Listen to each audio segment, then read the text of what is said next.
दिन रथौरन में दबावे सखी गे मिलल डरे बड़े भतार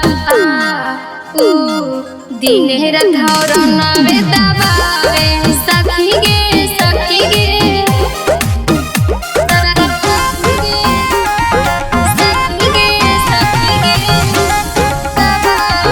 Music by Rakesh Daddy.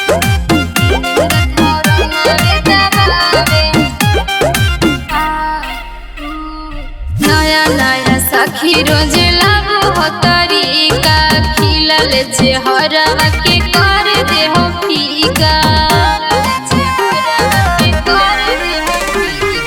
नया नया सखी रोज लाबो हो तरीका खिलल चेहरवा के कर दे हो फीका। सखी गे खूब स्पीड में चलावे दिन रथौरन में दबावे सखी गे मिलल डरे बड़े भतार दिन रथौरन में दबावे सखी गे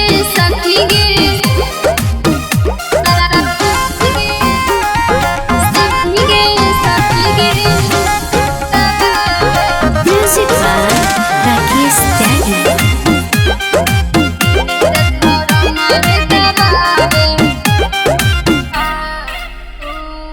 एके बार ठोको हक चार गो गियर के दिल कोई खराब करे इंजन भीतर के।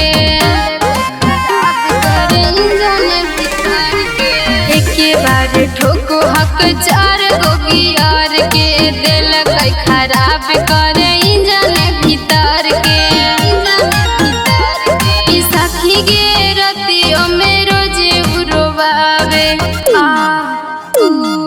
दिन रथौरन में दबावे सखी गे मिलल डरे बड़े भतार